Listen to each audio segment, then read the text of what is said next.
You recognise from what we've heard this evening that the proposal is dead and it was always meant to fail. Well, Keir Starmer would say that sort of thing. That is nonsense. The objective facts are these. This is the first deal that could, or proposal for a deal, that could probably get a majority in the House of Commons. Nick and co can tell me whether or not that's true or not. The EU, if they fear that should they refuse a deal, Boris can somehow circumvent the Benn Act and leave with no deal, will give us a deal.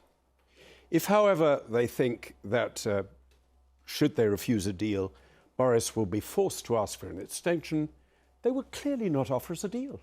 Why should they? Why won't they go for an extension? Anybody would in those circumstances. So the effect of Benn's, the effect of Hilary Benn's surrender, bill, whatever you call it, but he actually wants to take credit for it and call it a Benn Act. I prefer, if I were in his position, to know it as a surrender act. Well, it's an act of law now, isn't it? It's an act of law. The effect of that is to undermine the likelihood of there being a deal, and that's very sad. There are people who think that Boris Johnson was never serious about this deal, that he knew... Yes, and they're all opponents of him, aren't they?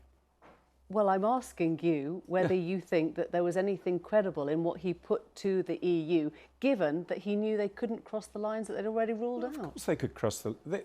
If there's to be any sensible negotiation, it has to be on the basis of something that could get a majority in the House of Commons.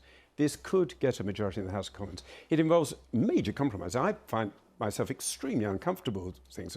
Imagine France was required to have customs procedures on trade between mainland France and Corsica, or Italy was required to have checks on goods passing across the Straits of Messina between Italy and Sicily. That would be a huge thing for them to do, but we are offering to do something like that. And if they won't respond positively to that, you can only draw your own conclusions. I wonder how you